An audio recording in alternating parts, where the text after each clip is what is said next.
दर्शकों, एक बार फिर स्वागत है आपका।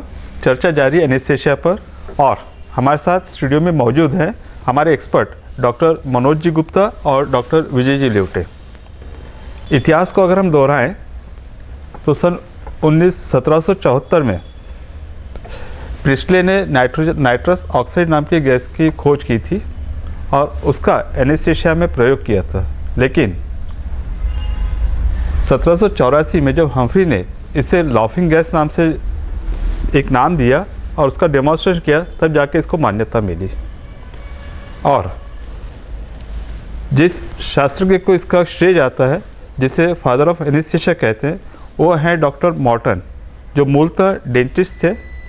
सन 1844 में 16 अक्टूबर के दिन इन्होंने ईथर गैस का प्रयोग किया, जिसे विश्वव्यापी मान्यता मिली और इन्हें फादर ऑफ एनेस्थीसिया कहा जाता है और इसी दिन को एनेस्थीसिया डे के रूप में मनाया जाता है। डॉक्टर विजय जी, जब ऑपरेशन होता है या सर्जरी के पहले एनेस्थीसिया के तौर पर मरीज़ को अमूमन सलाह दी जाती है कि उन्होंने खाली पेट रहना चाहिए, तो ऐसा क्यों और आपका उस विषय में क्या मार्गदर्शन है?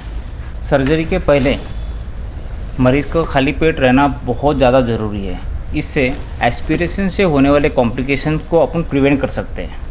मैं डायग्राम के ज़रिए दर्शकों को बताना चाहूँगा कि जब अपन खाना खाते हैं तो मुंह के ज़रिए खाना अन्न नलिका के द्वारा पेट की थैली में आता है। अन्न नलिका और पेट की थैली के बीच में एक वॉल रहता है जिसे कार्डियक वॉल बोलते हैं। जब खाना पेट की थैली में आता है तो ये वॉल रिलैक्स हो जाता है। जब खाना पेट की थैली में आने के बाद यहाँ पे गैस्ट्रिक एसिड्स और गैस्ट्रिक जूस के साथ में मिक्स हो जाता है। ये जो खाना मिक्सअप होने के बाद में यहाँ से इंटेस्टाइन में जाने के लिए 6 से 8 घंटे लगते हैं। अगर मान लो कि मरीज़ खाली पेट नहीं आता है तो ऑपरेशन के दौरान, बेहोशी के दौरान या वेंटिलेशन के दौरान, मास वेंटिलेशन के दौरान ये खाना अन्न नलिका के द्वारा ऊपर जा सकता है और वो लंग में एंट्री कर सकता है। इससे एस्पिरेशन निमोनाइटिस या केमिकल निमोनाइटिस जैसी बीमारी हो सकती है। इसलिए मेरी ये सलाह है दर्शकों को कि कोई भी ऑपरेशन हो, सॉलिड या खाना 6 से 8 घंटे पहले खाना चाहिए। रही बात लिक्विड की, तो हमारी ये सलाह है कि 2 से 3 घंटे पहले लिक्विड लेना चाहिए, क्लियर वाटर। और बच्चों के बारे में यही 4 घंटा के पहले उसने कुछ खाना चाहिए और लिक्विड लेना है तो 2 घंटे पहले लेना चाहिए। क्योंकि अक्सर बच्चों में होता है कि बहुत देर तक वो भूखे नहीं रह सकते हैं, फिर भी कम से कम 4 घंटे तो उन्होंने खाली पेट रहना बहुत ही ज़रूरी है।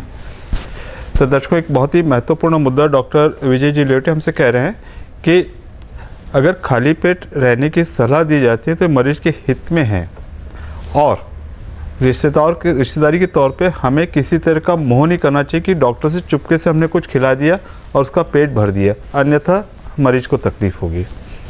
डॉक्टर मनोज जी सर, ऐसा माना जाता है कि कोई भी अगर मेडिसिन हो, उसकी एक्शन होती है तो उसकी रिएक्शन या साइड रिएक्शन होती है।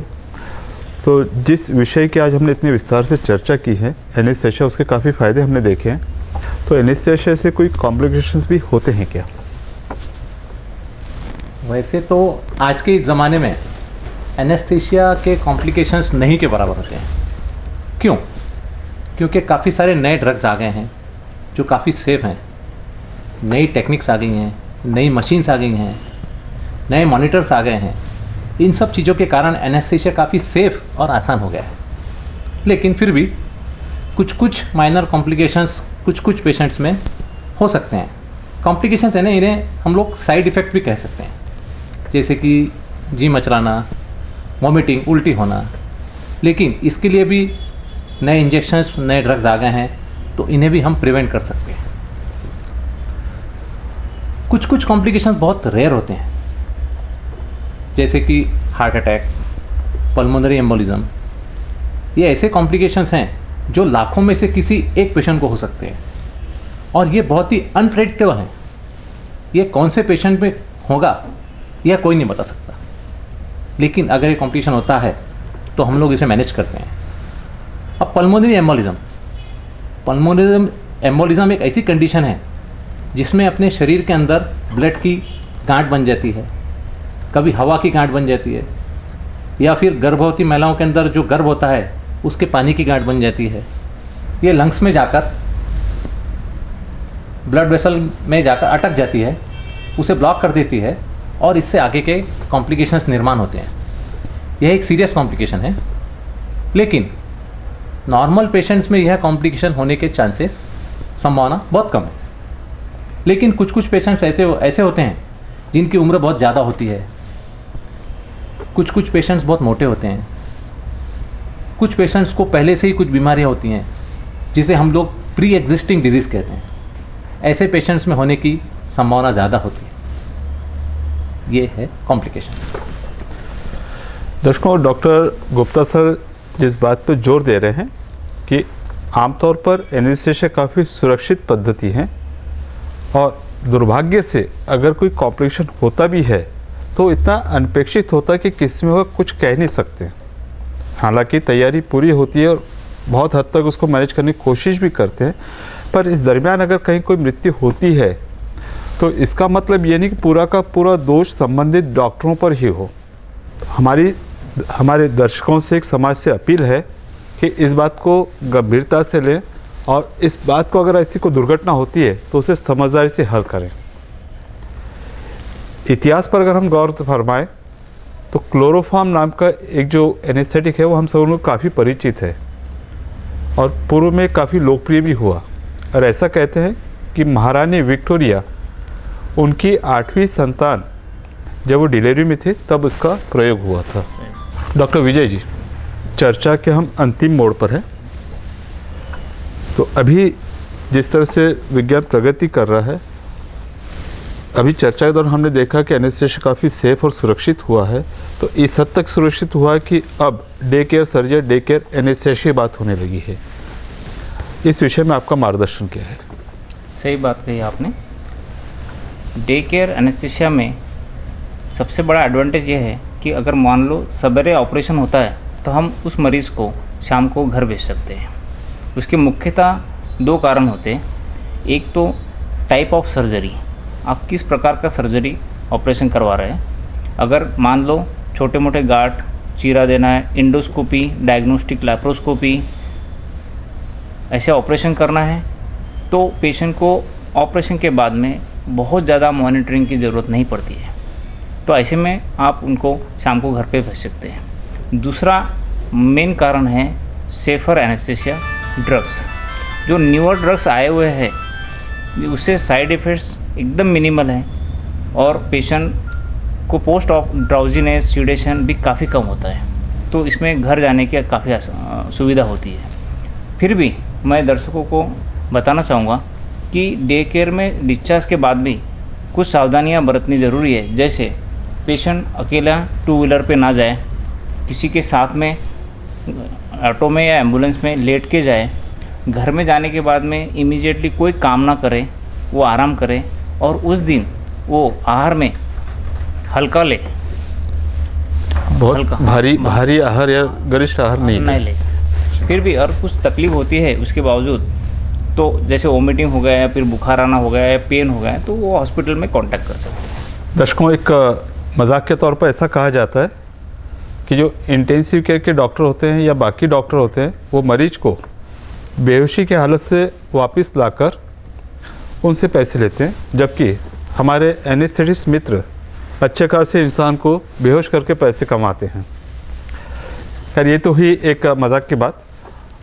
और आज जो एक बहुत ही दिलचस्प और रोचक चर्चा संपन्न हुई, उसमें से जो कुछ महत्वपूर्ण मुद्दे उभर के आए वे इस तरह से हैं कि एनेस्थीसिया ऑपरेशन के पूर्व लगभग अनिवार्य एक ऐसी शाखा है जिसमें मरीज को सुन्न किया जाता है, बेहोश किया जाता है, ताकि उसे किसी तरह की वेदना, पेन न हो और आसपास के मसल्स रिलैक्स होने से मरीज को और सर्जन को दोनों को आसानी होती है। वैज्ञानिक प्रगति के साथ में ये प्रक्रिया काफ़ी सुरक्षित और सुविधाजनक हुई है। बावजूद इसके जो कुछ छोटी मोटी अगर दुर्घटनाएं होती हैं तो उसे भी पूरी तरह से मैनेज किया जाता है।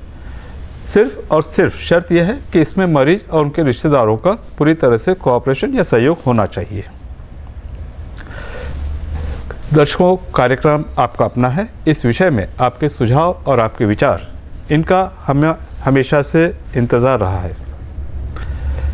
हमारी हमेशा से ये शुभकामना रही है कि आपका आने वाला कल आज से अधिक स्वास्थ्यवर्धक और मंगलमय हो, क्योंकि जीवन खुशियों से भरा है और जिस चश्मे से आप इस जीवन को देखेंगे आपको जीवन वैसे ही दिखाई देगा। आपके आसपास में बहुत सारी खुशियाँ हैं, इन खुशियों का आप अनुभव कीजिए और दूसरों के साथ बांटिए। चलते चलते और सिर्फ 2 लाइनें कि जो लम्हे गुजरे तेरे संग, जो लम्हे गुजरे तेरे संग, आप उन्हें वक्त कहते हो और हम जिंदगी। तो ज़रूरी नहीं है कि ये लम्हे हमारी प्रेयसी के संग या प्रियतमा के संग गुजरे हों, ये हमारे अपनों के संग गुजरे लम्हे, चाहे वो हमारे माता पिता हो या हमारी संतान हो। मित्रों, बहुत बार एक शिकायत होती है कि ईश्वर ने हमसे कोई चीज़ ले ली है, पर सोचिए कि अगर ईश्वर आपके हाथ से कोई चीज़ लेता, आपकी हथेली खाली होती हो, तो इसका मतलब ये नहीं है कि आपको किसी चीज़ से वंचित किया जा रहा है। हो सकता है कि ईश्वर कोई और अच्छी चीज़, कोई बड़ी चीज़ आपको देना चाहता हो, उसके लिए जगह बनाना चाहता हो, इसलिए आपके हाथ से ये चीज़ निकल गई हो। जीवन में अपार आनंद है, खुशियाँ हैं, महसूस करने की ज़रूरत है। और इस खुशी और आनंद को जितना आप महसूस करेंगे, जितना आपका मन प्रसन्न होगा, उतना ही आपके तन पर, आपके चेहरे पर झलकेगा। और यह सकारात्मक न केवल आपके लिए बल्कि आपके आसपास के लोगों के लिए, आपके परिवार के लिए और आपके समाज के लिए निश्चित रूप से उपयोगी है। इस सकारात्मक के तौर पर समाज में उत्पादकता बढ़ेगी, नेगेटिविटी कम होगी, आपसी सौहार्द का एक वातावरण तैयार होगा। और हम सभी ये चाहते हैं कि इससे हमारा देश एक बने, सुदृढ़ हो और हमारी एकता और अखंडता बनी रहे। आपका सहकार्य हमें हमेशा से मिलता रहा है। कार्यक्रम के विषय में आपकी प्रतिक्रियाएं हमें प्रत्यक्ष या अप्रत्यक्ष रूप से मिलती रहती हैं। फिर भी यदि आप कार्यक्रम के विषय में कोई जानकारी चाहते हैं या कोई सुझाव देना चाहते हैं, चाहे किसी विषय के प्रति या किसी एक्सपर्ट के बारे में, अगर आपकी चॉइस का कोई हो, आप हमें निश्चित तौर से सूचित करें। हम अपनी तरफ से पूरी कोशिश करेंगे उस विषय पर चर्चा हो या संभव हुआ तो उस विशेषज्ञ को बुलाकर हम उनसे चर्चा ले सकें। बढ़ते विज्ञान के साथ जब मोबाइल हर एक के हाथ में हो गया है, व्हाट्सएप का हर जना उपयोग कर रहा है, तो आपकी सुविधा के लिए स्क्रीन पर दर्शाए गए नंबर पर आप हमें व्हाट्सएप से भी कांटेक्ट कर सकते हैं। आपसे विदा लेने का समय आ गया है। अगले हफ्ते एक नए विषय पर एक नए एक्सपर्ट के साथ फिर से चर्चा होगी और तब तक के लिए आपसे अनुमति चाहते हैं। डॉक्टर गुप्ता सर और डॉक्टर विजय सर, स्टूडियो में आकर आपने हमारे दर्शकों का इस विषय पर इतने सरल और रोचक तरीके से मार्गदर्शन किया, इसके लिए हम हृदय से आपके आभारी हैं। धन्यवाद। नमस्कार।